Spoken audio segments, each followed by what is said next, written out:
أوليس علي بن أبي طالب أبي؟ أوليس فاطمة الزهراء أمي؟ أوليس حمزة سيد الشهداء عمي؟ أوليس خديجة الكبرى أمي؟ شو يقولوا له؟ يقولوا له بلى نعرف ذلك، هذا نعرفه، ولكننا غير تاركيك حتى تذوق الموت غصة بعد غصة. لم أنسه إذ كان فيهم خاطبا، وإذا بهم لا يملكون جوابا. يدعو ألست أنا ابن بنت نبيكم، وملاذكم أن صرف دهر نابا. أولم يوصي بنا النبي وأثبت الثقلين فيكم عترة وكتابا؟ هل جئت في دين النبي ببدعة أو كنت في أحكامه مرتابا؟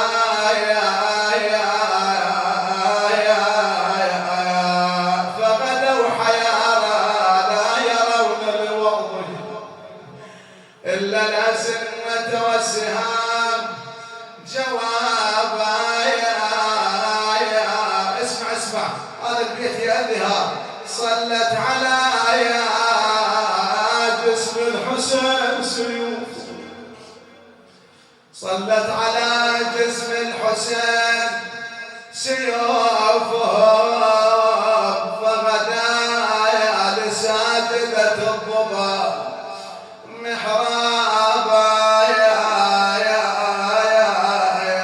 أما زينب قالت سمعت يون وتقربت لها ولقيت الولد متوسد يا سمعت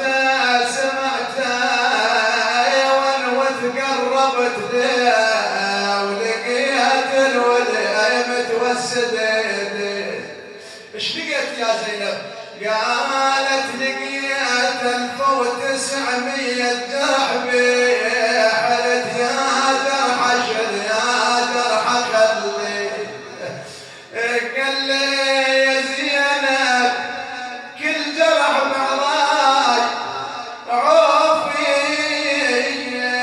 بس جرح اللي بصدر عينك علي، والله عينك علي، وما صبت زينب حال شدي. اي والله وما صبت زينب حال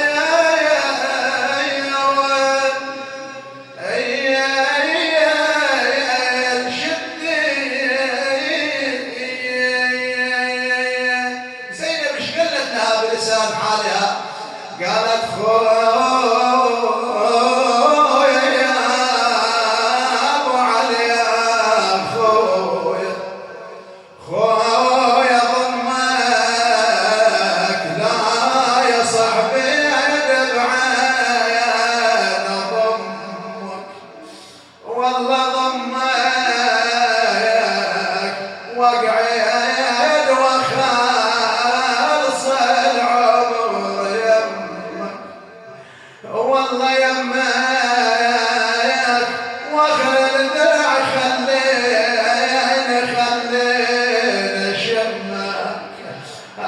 شمك يا حسين. هاي وصية امك. مش قال لي الحسين ها والله قال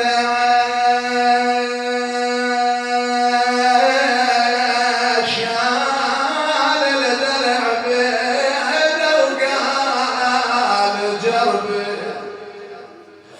والله جربي يا البيت شم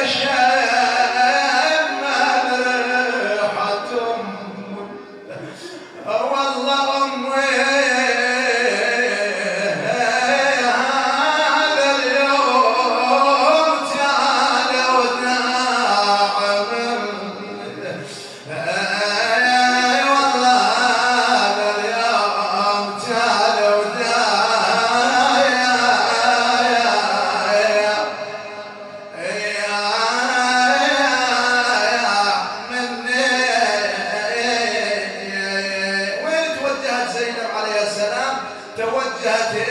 عليها العلقمي.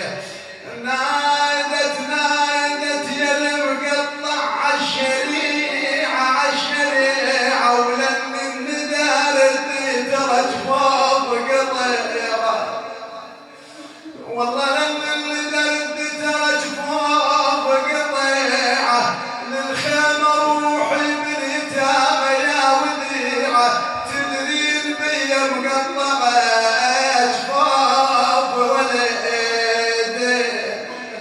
عاد هنا يقول زينب لما نادت الحسين ما قاموا لها، العباس ما قاموا لها. هذا الشاعر يوصف حال زينب عليها السلام، قالت خويا الصعب